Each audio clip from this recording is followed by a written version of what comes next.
Warning: this episode contains sexually explicit descriptions. It is not suitable for young children. Listener discretion is advised. Lesbians have been described as the canary in the coal mine when it comes to transgenderism. Because long before men were forcing themselves into women's change rooms and women's sport, they were calling themselves lesbians and forcing themselves upon the lesbian community. In Australia, this became a serious problem about 30 years ago. After fundraising to buy a building that would be a cultural centre for Australian lesbians, the Lesbian Space Project, as it was called, fell apart. Incredibly, lesbian women were divided on whether men who call themselves lesbians should be welcome in the space. Because it does feel like an invasion. The disrespect that trans males and their supporters have for women and women's space and has felt like an invasion. It really has, a space invasion. And certainly with the Lesbian Space Project, it was a space invasion. And we went underground, largely. The radical lesbian feminists who had supported the Lesbian Space Project and who are part of those national Lesfest gatherings, we went underground suddenly. Welcome back to Desexing Society. I'm your host, Stasia Fry. Episode 4, Lesbians. Sand Hall is a second-wave feminist and a lesbian. I come originally from New Zealand and was involved with mainly cultural as well as political activism there in the 70s as part of the women's liberation movement. And in those days it was a lot of issues around abortion, women's right to choose, pornography, not so much lesbian issues, and organising concerts and entertainment type stuff, really. And then came to Australia in 78, just sort of as a practice for going overseas, really. Found myself on the women's lands in northern New South Wales, and that was it, really. I was in love with that land and the whole sort of utopian vision. If you haven't heard of women's lands, perhaps you've heard of Amazon Acres. It was a women-only, off-grid community set up in 1973. ABC Radio National produced a 2-part audio documentary in 2019, which explored the history of Amazon Acres. Having published 2 books on the topic, Sand was featured in the series. Here's a snippet. For one group of rebels, their way to reinvent the world was to buy a mountaintop and build their own paradise. Women only, Eves, no Adams. The idealism and the utopia, it's as good as it gets, and especially 1,000 acres and especially 10 kilometres from the nearest neighbour. That sense of security and safety and free from the male gaze, it was incredibly liberating. All this is to say that Sand knows a few things about the importance of women-only spaces. So I was living in Sydney, and around the late 80s, a few of us started talking about wanting to buy a building in Sydney and set it up as a lesbian cultural and community centre. Settle in for a little bit of lesbian history that you're not likely to hear on ABC Radio National. This was the 1990s, that sweet spot in history where lesbians were out and proud and there was a thriving lesbian cultural scene that didn't include men. National gatherings were happening around Australia annually, pretty much, Lesfests, or, there'd be a conference and a festival, or mainly a kind of get together for a week or so in different states. And I put my hand up to do one in Sydney in 1991, largely with the idea of gauging what the interest was amongst women in Sydney for supporting a lesbian space, a building, and all that kind of went with that. And it was a 10-day festival, really diverse, really well supported. It culminated at the end of that, there was a conference on the weekend, so a couple of thousand women sort of from around the country had that conference at UTS.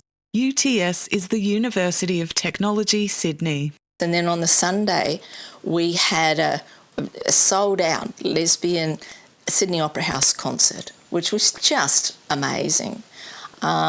Georgina Abrahams was one of the organisers for the conference, and I was focusing on the festival, and we both worked at bringing together the Opera House concert, which had its challenges. Some women said, what happens if we don't fill it? You know, we'll lose money and rah.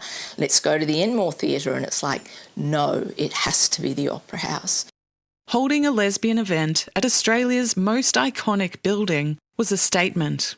Something like, we're here, we're lesbians, get over it. It would never happen today. Today, it would be an LGBTQIA+ event with the spotlight firmly on men in drag. And from that, there was definitely a sense that there was the interest, but there was also $20,000 left after all of that, which was used as seed funding for the idea of getting a space together. And Georgina and we worked really well together. We had a really good friendship. Came to me and said, let's work together as co-conveners to raise the money to buy a building. And we talked about it, and we came up with the notion of the Lesbian Space Project, LSP, and the idea of 500 by 500. We would aim for 500 cheques of $500 each, coming up with $250,000 that we, at that time, the early 90s, that was enough to buy a building outright. That was our plan. So we decided that we would do it all within a year, 1993, that if by the 10th of December 1993, International Human Rights Day, when we booked the Sydney Town Hall for our big finale concert, if we hadn't got the $250,000 by the end of that, we would just give it all back. So it was an amazing year. Lots of women and people, supporters, gay men, straight people, and internationally a bit too, interstate, were contributing, and the cheques, the $500 cheques started coming in from fundraisers or just personal contributions. So on that 10th of December concert at the Sydney Town Hall, Virginia Bell, High Court judge now, and Julie McCrossan were the MCs that night. Virginia Bell was the first lesbian to serve on Australia's High Court. She retired in 2021. And Julie McCrossan is another high-profile Australian lesbian, having hosted various ABC radio programs and been team captain on the comedy quiz show Good News Week from 96 to 2000. The Lesbian Space Project had a lot of support. And money was pouring onto the stage, pledges. By the end of it, we were confident we had the $250,000. There was a $50,000 pledge that came at the end that was later revoked. So then we had only $200,000 because we'd said if we didn't raise it in a year, we'd give it all back. So we had just under 200, and we said to everybody, okay, we haven't got it, do you want your money back? And the overwhelming feeling was, no, keep going. 2 people wanted their $500 back, that was fine. So we did keep going. Georgina went overseas. I went to I think it was in July 1994, the Brisbane National Lesfest. Lesfests were annual volunteer-run gatherings which started in 1988. Each year, a group of women would volunteer to run the next festival, so that each Lesfest took on the character of the women who organised them. They weren't your usual festival with a stage in a paddock. They were far more intimate, organic and anarchic. For example, one Lesfest was held 100 kilometres west of Alice Springs. Local Aboriginal women performed a welcome to country and took the women out into the desert where they ate kangaroo, had their bodies painted and were taught traditional women's dance by the aunties. Meanwhile, back at camp, they had a huge shaded tent area with a disco ball hanging in the middle.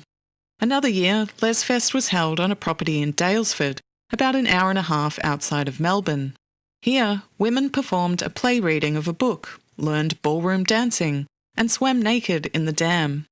And of course, there was the 1991 Sydney Lesfest, which Sand helped coordinate. This was more structured and was an extensive 10 days of culture and lifestyle. It included an art exhibition, a trade fair, music performances, plays, workshops, and the grand finale, the Sydney Opera House concert. Lesfest was a mix of business and pleasure and brought together women from all over Australia. I think it was in July 1994, the Brisbane National Lesfest. And at that Lesfest, it wasn't known to many of the participants, but there was a trans woman, male, saying he was a female that was part of the organising committee of this national Lesfest in Brisbane. And that caused a furore, and there were plenaries and discussions, and like the radical lesbian feminist perspective was like, no, this is not okay. And then there was a sort of a coalition type input, but we'd never seen them before, really, in our national gatherings, that were saying if this man wanted to say he was a lesbian, then that has to be okay.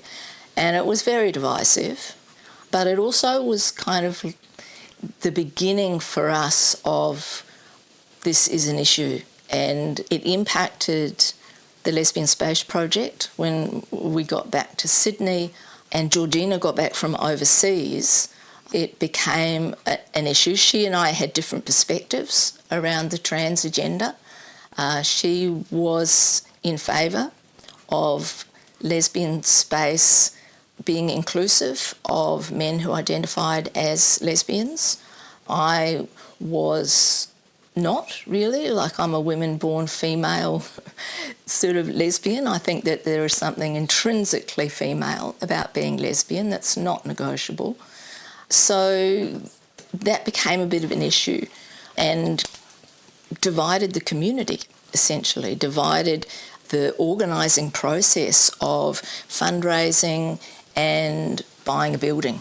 To make matters worse, behind the scenes, Sand's co-convener, Georgina, had made promises to the Transgender Liberation Coalition.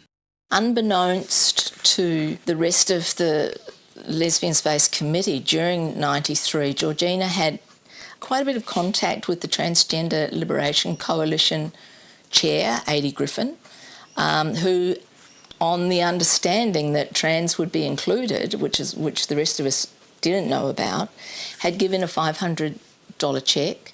So had given undertakings that were in conflict with some of the rest of us, so that added to the whole split, really. Remember that name, Adi Griffin. We'll come back to him in a minute. So the end of '94, there was an AGM of the Lesbian Space Project. The committee changed. I mean, some would probably describe it as a coup, but it was more that those who had been involved, more radical lesbian feminists, just stepped up and were on the committee, and we went ahead. I was probably the only previous committee member that went forward with the new structure, and we did what we said that we were going to do with this money. We found and bought a building in Bedford Street, Newtown, and it unfortunately had a mortgage, which meant that we needed to get tenants in for some of the space downstairs, and the upstairs was turned into lesbian space. Unfortunately, because the whole trans agenda split the support base of the Lesbian Space Project pretty much in half, it really decimated the goodwill that was needed to make the building viable financially and practically. The community was really divided. And after a while, the committee changed again, and then those that were more pro-trans were the organisers, the ones who were on the committee. They didn't really have the will or desire, in my opinion, to continue as it was, because it was not what they wanted. They didn't really want us to buy a building once the whole trans issue had become a problem. So after a while, they decided to sell the building and did so. And I think there was about $100,000 profit from the sale of that. But it was sort of the end of bricks and mortar for lesbians in Sydney. The Lesbian Space Project is a maddening tale. I would have thought that lesbians would be the last group of women to ever accept the idea that men can be women. I would have thought that having a lesbian cultural centre 20 minutes from the Sydney CBD would be far more important to lesbians than pandering to men. For me, it's one of the most unfathomable parts of transgenderism's success. Its ability to convince lesbian women that some men are lesbians. The Lesbian Space Project's legacy lives on. And the notion of lesbian space changed. It changed from an address and bricks and mortar to money. There was money to do something with, and it turned into what's now Lesbians Incorporated, LINC, which is the Lesbian Grants Program. So from the sale of the building, a serviced apartment was bought in Surrey Hills, and the income from that was used to disperse grants annually to lesbian projects around the country. And that's lesbian projects that had that broader trans-inclusive, pretty much. I mean, it was a variety. It went to all sorts, and it's still going, even though they've just sold that serviced apartment in Surrey Hills, and I'm not sure what the plan is, because it's community money. That was that $250,000 that's probably now about $750,000. And over those last 22 years or so since LINC formed, more than $250,000 has been given away in grants. So, I'm sad that we did lose the physical space side of things, but because we were so divided, it wasn't viable. There wasn't the goodwill, and therefore it wasn't viable.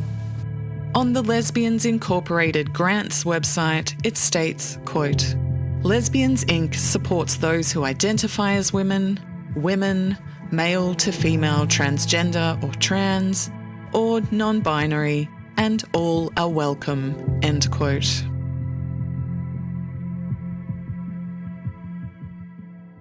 There's only one type of trans-identified male who calls himself a lesbian, and that's the autogynephilic transsexual, which we covered in Season 1. These are not extremely feminine gay men. These are men who are sexually aroused by the idea of being a woman or by the image of themselves as women. They're predominantly heterosexual men, so they tend to have some degree of outward attraction to women. And when they transition, it's these men who call themselves lesbians or transbians. From what I've seen and what I've been told, A.D. Griffin of the Transgender Liberation Coalition was an autogynephile. He passed away in 2021, and the Star Observer, which is Australia's longest-running LGBT publication, published an obituary celebrating his life. The photo they used for the article was of A.D. Griffin in a white polo shirt, looking very much like a middle-aged bald man. But the pronoun used throughout is they. I found this confusing. The pronoun they implies that A.D. was non-binary. So what was this non-binary man doing acting as chairperson of the Transgender Liberation Coalition if he wasn't a transsexual? In a follow-up call with Sand, I asked her, was A.D. Griffin gay? Was this a gay man acting on behalf of men who say they're women? Sand wasn't sure about his sexual orientation, but at the time she was dealing with him, he was living with a woman. Okay, still unclear. I did some more searching online and found a Crikey article titled Trans People Have Always Been Here.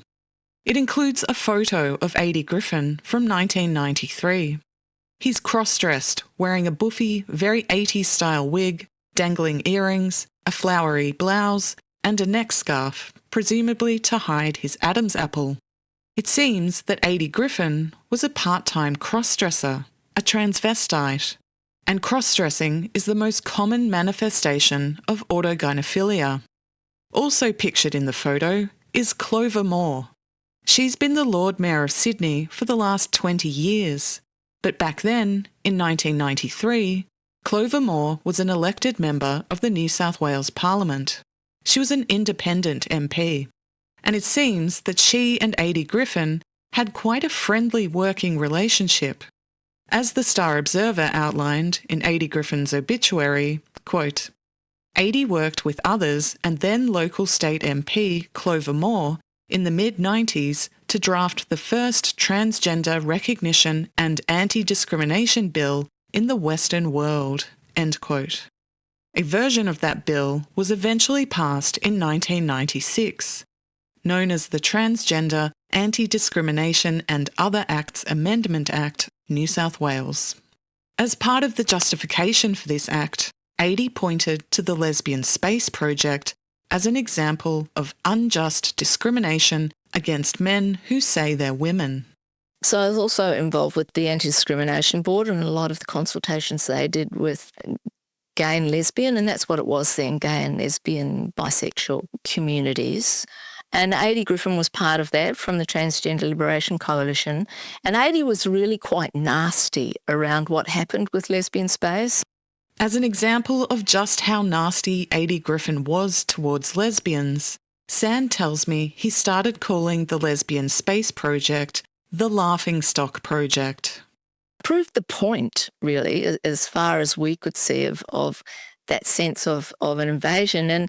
And sort of on the back of what happened with the Lesbian Space Project, Adi and the Anti-Discrimination Board, the laws changed in terms of notions of discrimination against transgender people to the point where lesbians were being sidelined more and more. And we did. We had to go underground because I was sort of done out of a job in a way, in that I did used to organise social or cultural, political, community entertainment events, concerts, gatherings or whatever, and I could no longer do that without including men who said they were women or lesbians.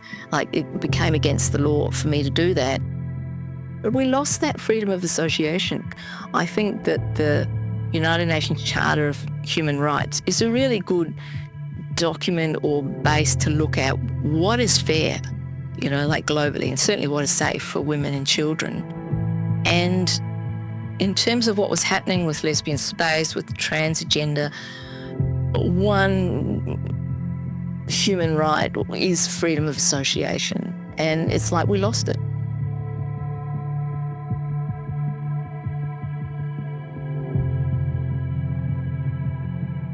Another woman who was there for that brief moment in history when things were really good for lesbians is Carole Ann.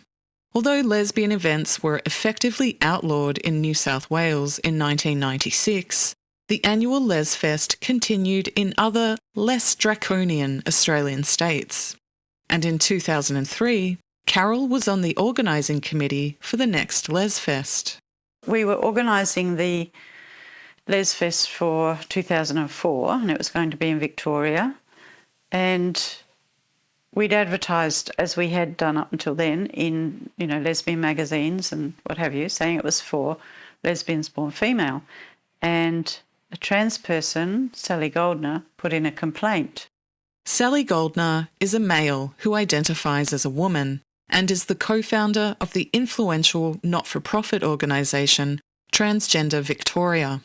In 2016, Goldner was inducted into the Victorian Government's Honour Roll because, according to the Victorian Government website, quote, Sally has overseen Transgender Victoria's growth and development over the past 2 decades and has played an integral part in building its capacity to participate in public debates and influence positive policy reforms in Victoria and at the federal level, end quote. Goldner not only identifies as a woman, but also as pansexual, meaning he can be attracted to anyone regardless of their biological sex or gender identity. He hosts a radio program on Melbourne's 3CR called Out of the Pan, where he explores pansexual, bisexual, transgender and polyamorous issues. In short, he's a fairly influential transgender activist. And back in 2003, he wasn't happy that lesbians didn't want him at Lesfest, so he filed a discrimination complaint. We were a bit thrown by that, the organising group. What do we do? So we rang up the EO Commission and said, what do we do? The EO Commission is the Equal Opportunity Commission. It's since been renamed the Victorian Equal Opportunity and Human Rights Commission. Someone there, a lawyer, said, well, you'll need to get an exemption to be able to run this. So we filled out the forms and applied for an exemption and went before the tribunal, and without a lawyer, not really knowing what we were doing.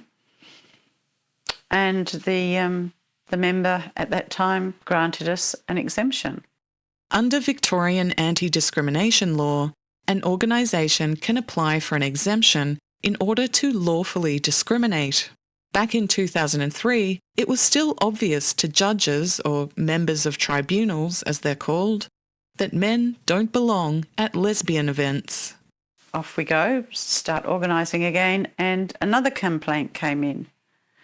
So we had to go back to the tribunal, and this complaint was from the Australian Women, which was a Sydney-based transgender group. What a name. I don't know whether they still exist, but that's who came in his little skirt and handbag and high heels to put another complaint. So even though we got the exemption, that wasn't enough. They still were going to complain. And so what happened then was, in the process of that, it came out that Sally Goldner had put in a complaint earlier, and when we applied for our exemption, we hadn't noted that. We hadn't said that in that application for exemption, and apparently we were supposed to have said that. And we hadn't, because nobody told us we had to. So the member then just said, well, I can't do anything else. I have to just rule it out on a technicality, and that was it. So after that is when we decided that we would go underground. So we publicly cancelled the Lesfest for 2004, but booked another venue under a different name and just went ahead with it anyway, but didn't advertise it. And that's what we've been doing ever since. So anyone in the know gets to know about these events, but if you're not in the know, if you're not in the network, then you don't. But even as a secret underground network, lesbians were still being persecuted by angry men. In 2006, just 2 years after Lesfest went private, details were leaked of an upcoming event in South Australia organised by the group Sappho's Party. This time, it was trans-identified male Tracy O'Keefe who made the discrimination complaint. O'Keefe was a friend, or at least an acquaintance, of Adi Griffin's, the man who had ridiculed the Lesbian Space Project and who was instrumental in making lesbian-only events unlawful in New South Wales. Sappho's Party was a incorporated body, so it was, it was private. It still didn't stop them making a complaint, and it still didn't stop us having to go before a court to argue that it was a private event. So it seems like even getting an exemption doesn't protect you from these litigious trans people. O'Keefe's complaint failed, but as the saying goes, the process is the punishment. It's stressful and can be costly to have to go before a tribunal just to explain why men who say they're lesbians aren't actually lesbians.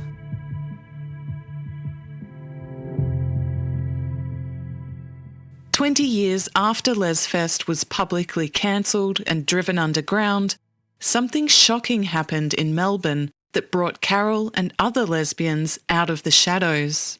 You might have heard about it. Let Women Speak. Or maybe you know it as that anti-trans rally that the neo-Nazis gatecrashed. I'll be covering Let Women Speak in depth in a future episode.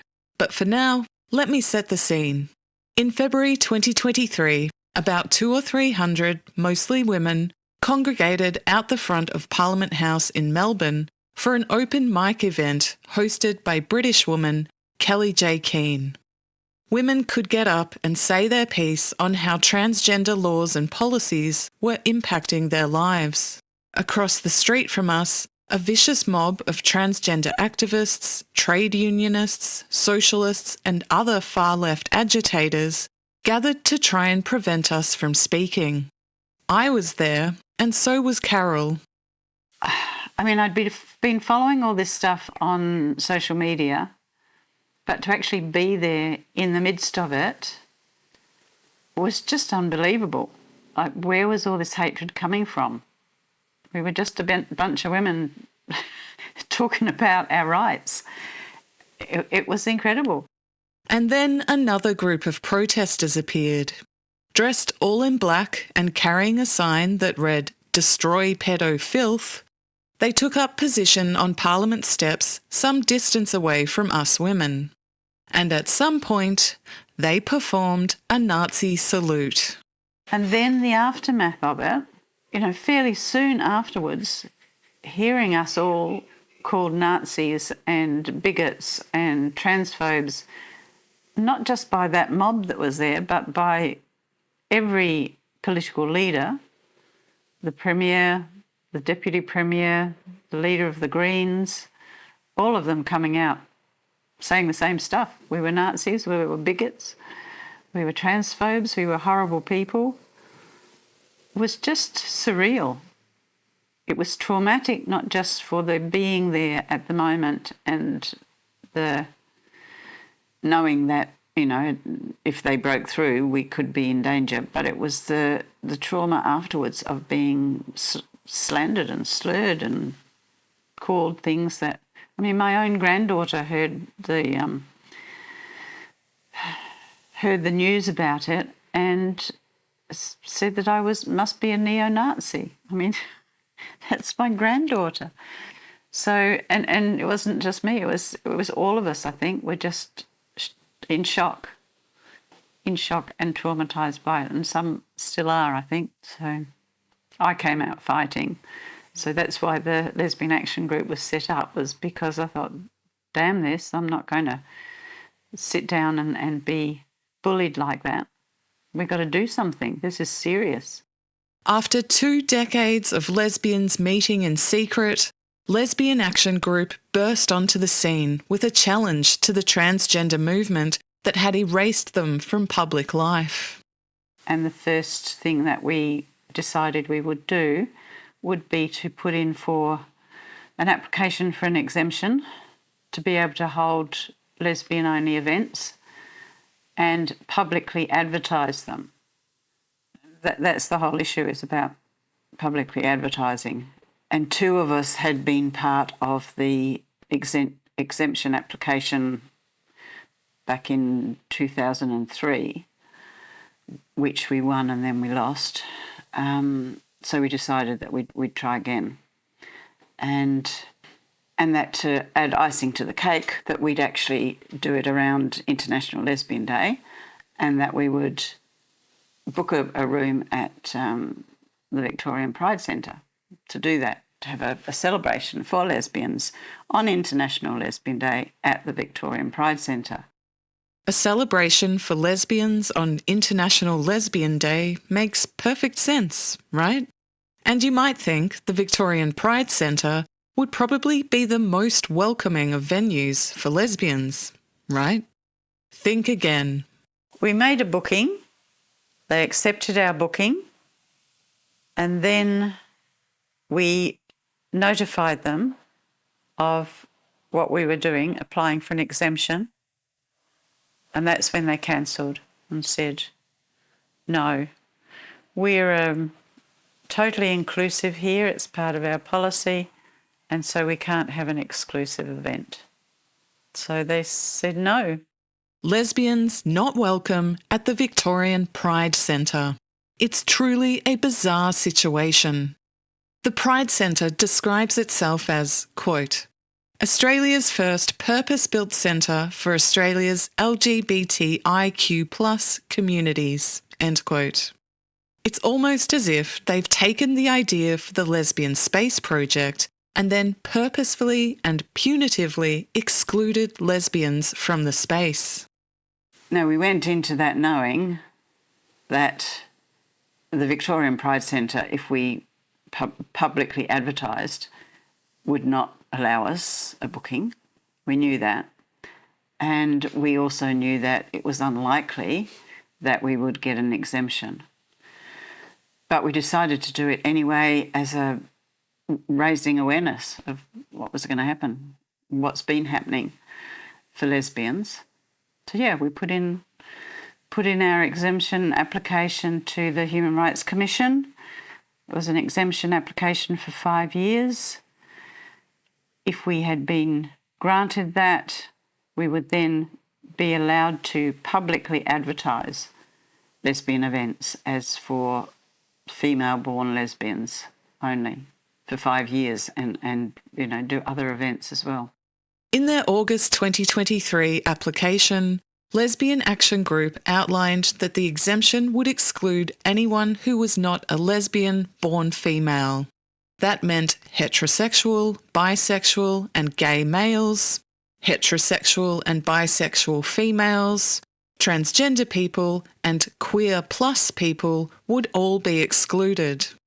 In their submission opposing the application, Q Plus Law, which is a free legal service for LGBTQIA+ people, claimed that, quote, "It is impossible to tell who is born female and who is not without intrusion on an individual's privacy, bodily integrity and dignity," end quote. Frankly, I'm surprised they didn't invoke the gross spectre of genital inspections, because this is a favourite go-to for transgender activists. The argument goes, how can you possibly tell who is male or female without performing a genital inspection? We had said we're actually not going to police it. How can we?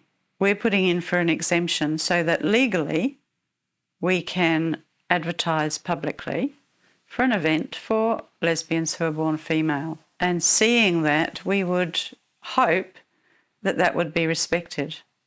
If people chose to come along to our events and disrespect our wishes, there was very little we can do about it. We weren't going to police, we weren't going to have security on the door, we weren't going to question people in depth. We would just hope that they would respect our request. It was the opposition, it was that lot that kept talking about genital inspections and how do you tell the difference and whatever. Not us, we didn't even bring that up. So it was a non-issue as far as we were concerned. The Australian Human Rights Commission denied the exemption. In their 26-page decision, they said, quote, "It appears that restricting access to a public event to celebrate International Lesbian Day in the manner now proposed by the Lesbian Action Group would amount to unlawful discrimination under the Sex Discrimination Act on the ground of at least gender identity." End quote.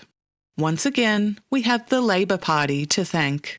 The 2013 amendments to the Sex Discrimination Act have essentially turned it into the Gender Identity Discrimination Act. To date, whenever there's been a clash between women's sex-based rights and men's gender identity rights, courts and tribunals have consistently ruled in favour of gender identity.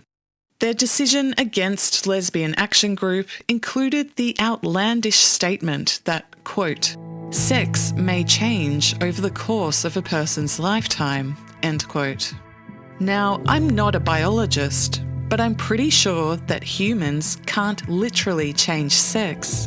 So the Human Rights Commission is basing their decision on a legal fiction. That is, something that is not true, but is treated as though it's true for the purposes of the law.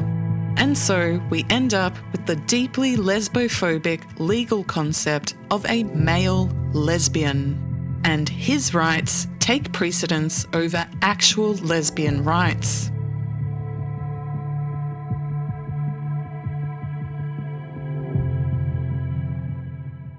After Lesbian Action Group's exemption was denied, the women fell into a bit of a funk. They weren't intending to appeal the decision. It was too much work, too much angst. We'd done what we set out to do and we'd leave it at that.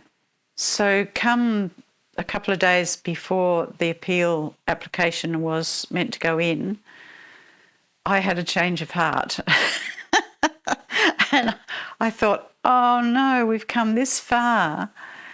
You know, surely we can push it a bit further. Surely we can make more awareness raising out of this. Surely we can do the appeal. So I put it to the rest of them and they said, oh, because initially I'd said, you know, if we go for an appeal, I'm worn out, I can't do it. Nobody else was going to stand up and do it. So this time I'd had a bit of a rest and I said, okay, if I push this, will you all back me? And they said yes. In the first round, they'd represented themselves, but this time they weren't just guessing their way through the process. This time they had a legal team backing them. So we managed to get a pro bono barrister. We managed to get Anna Kerr as our pro bono solicitor. We managed to get Megan Blake as researcher extraordinaire, and we put in our application for the appeal, and that was sort of end of November, I think, and off we went. The case went before the Administrative Appeals Tribunal, an independent body that reviews decisions made by Australian government agencies. Well, I was on the stand for 3 hours, and so I think I've blotted a lot of it out because it was quite overwhelming. It was over 2 days. The member, what's his name? Dr. Stuart Fenwick, senior member of the tribunal. I think he was not biased either way. I think it was quite new to him, all the arguments. So he was curious and asked some good questions. But the first thing he said to me when I got on the stand, he said, I've always wanted to ask this. What are your pronouns?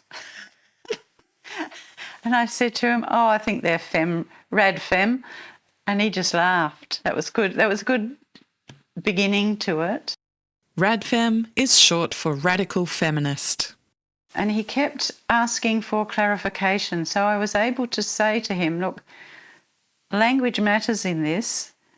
When we're talking about trans women, we're really talking about men. And when we're talking about trans men, we're really talking about women. And he took that on board, and I don't think he had really realised that before.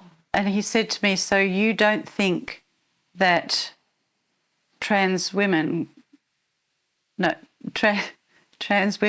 women? And I said, no, because people can't change sex.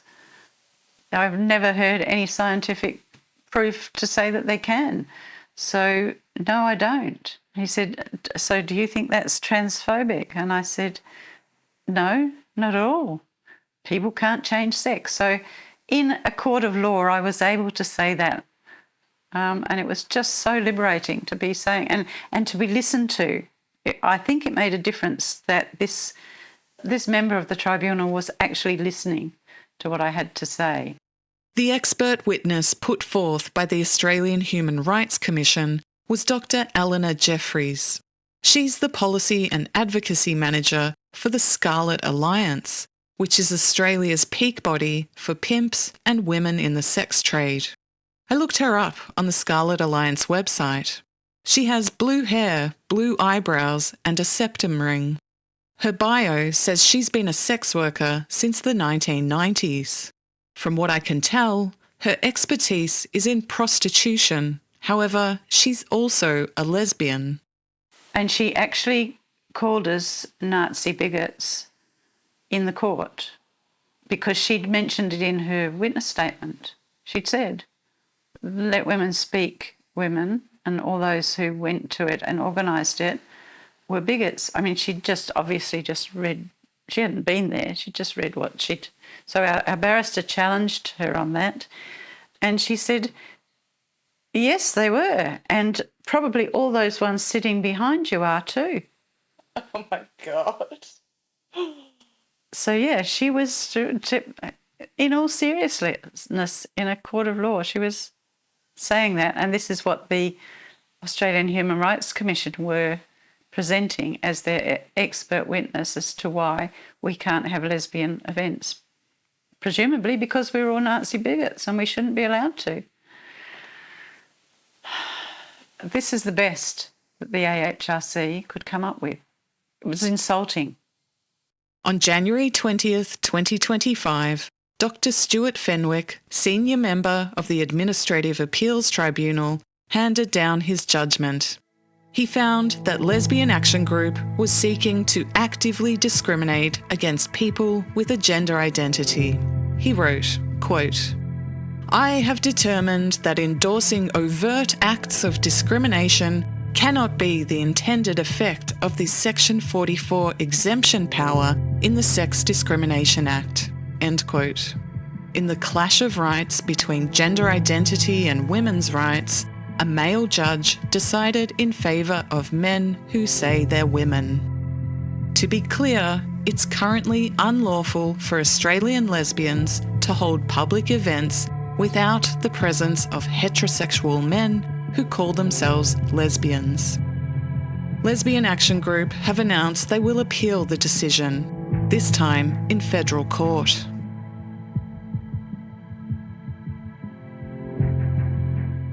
When the Australian Human Rights Commission initially denied Lesbian Action Group their exemption, the AHRC recommended that they form a members club.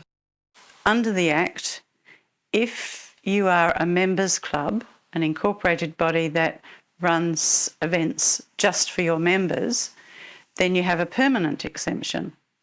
So we really didn't need a 5-year exemption, according to them, because we could just do this other thing, which was not our aim. Our aim is to be able to be free and out there and run events publicly.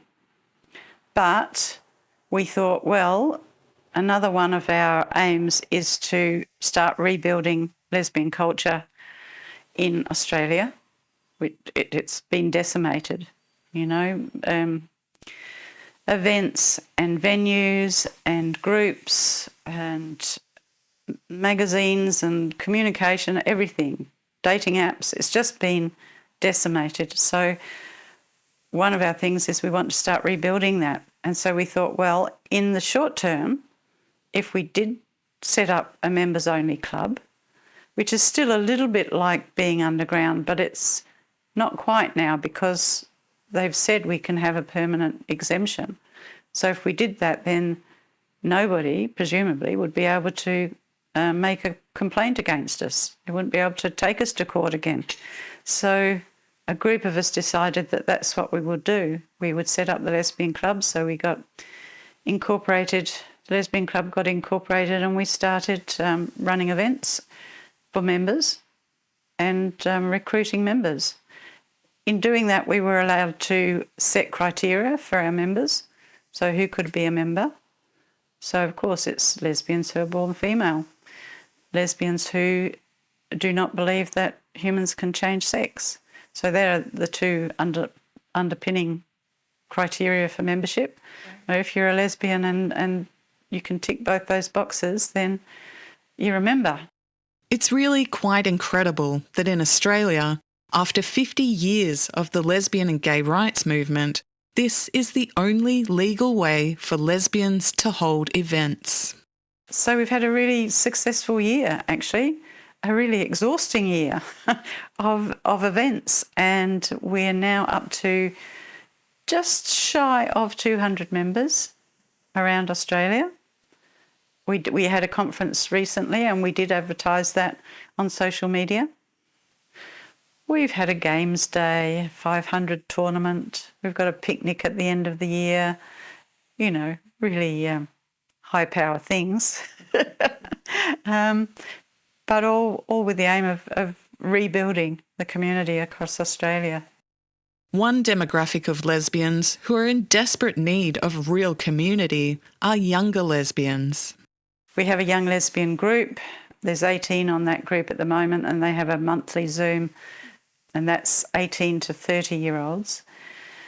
And at our conference, we actually had a panel of 5 of the young lesbians from the young lesbian group telling us what it's like, their life's like. And it is very hard.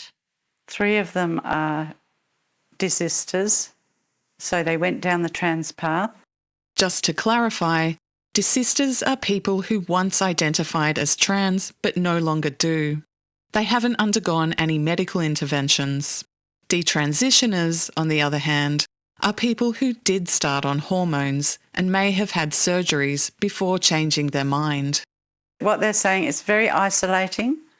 They don't know who to talk to because they can't easily talk to friends about it because there's a lot of pressure to transition or to be a trans ally. So if they came out and said no, they don't believe in that stuff anymore, they'd lose what little community they have. It's difficult dating because, well, the dating apps are useless, because they have men on them. But again, they have to be really careful about what they say, and they have to sort of sneakily find out someone's views, whether they're a TERF or not. They spend a lot of time on social media, and that's how they do find like minds. And they haven't got the role models, so they're having to discover this stuff themselves, which is so sad. I mean, I've put my life into lesbian community to build it up so that younger lesbians didn't have to go through what we had to go through.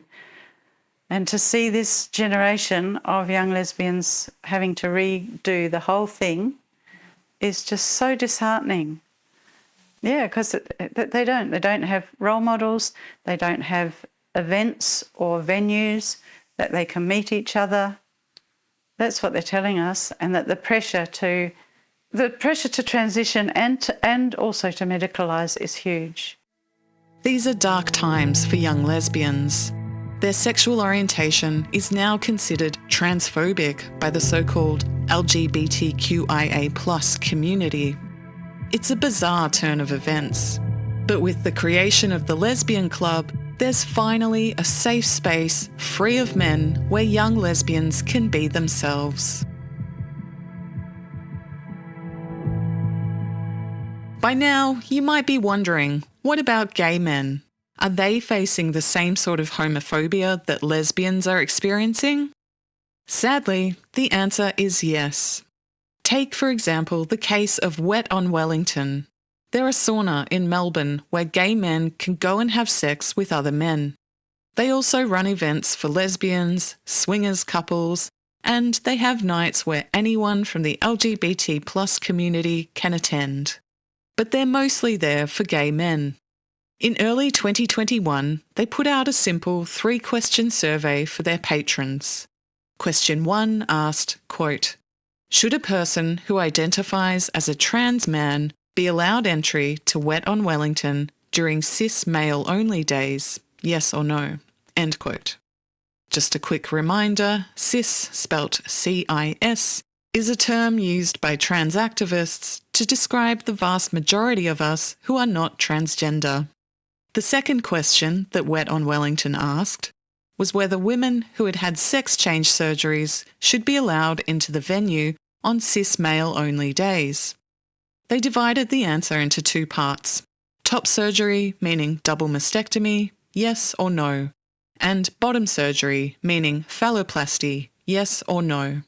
And finally, they asked, quote, "Would you continue to visit Wet on Wellington knowing there is the possibility of seeing a naked, pre-op trans man with female breasts, yes or no, or female genitalia, yes or no, end quote. The reaction from women who say they're men and their allies was swift. Wet on Wellington was transphobic. They quickly capitulated, issued an apology, and began what they called trans-inclusive dialogue with the trans community. A group called PASH.TM, which stands for the Peer Advocacy Network for the Sexual Health of Trans Masculinities, released a statement. They said, quote, "The Wet on Wellington survey was transphobic and caused significant harm to our community. It was unethical and discriminatory, and we do not accept that it was a reasonable mechanism to achieve an inclusive environment. We request that the survey results be destroyed." End quote. They rejected Wet on Wellington's apology. They also rejected the trans and gender diverse inclusion reference group they had convened in response to the controversy. According to PASH.TM, the reference group needed to be led by trans people. Presumably, they didn't want cis gay men leading the group. This was a transgender coup. Women with breasts and female genitalia would be attending events for gay men, whether they liked it or not. Aside from their homophobic bullying of Wet on Wellington, the trans men from PASH.TM were also the brains behind a now retired website called Grunt. From 2016 to 2022, Grunt existed to advise trans men about, quote, hot, fun, informed sex between trans guys and cis guys, end quote. Grunt also had links to the AIDS Council of New South Wales, ACON. Trans-identified female Teddy Cook was co-chair of PASH.TM at the same time she was Director of Community Health at ACON. And because of this link, we're going to quickly check back in with our ACON expert, Kit Kowalski. She's a blogger and researcher who we first met in episode 2. She also runs the website ACON Exposed. Here she describes the troubling advice that Grunt was giving to women who say they're men. And there's a lot of content on there that is talking about going to spas and beats and hooking up with gay men and how to hook up with gay men. So the point where I have a bit of a problem with this content is that it actually advises trans men that they don't need to disclose that they're actually female to a man. Now, in New South Wales law, if you don't disclose something that might cause someone to withdraw their consent to sex, then that's actually sexual assault. So I think that's putting young women in a really dangerous situation. This website actually says, if you're giving someone a blowjob, you don't need to tell him that you're trans. And, you know, you could imagine very well in a dark room, maybe that doesn't matter. But when you go out into the light and your date finds out that you're actually not a man and you're quite obviously female, he might not take very kindly to this situation. I think it puts women in danger. Just like within the lesbian community, gay men are divided on the issue. Some have no problem dating or having sex with women who say they're men. Others are very much turned off by the idea. With the current state of the Sex Discrimination Act, gay men have no choice but to include such women in their events.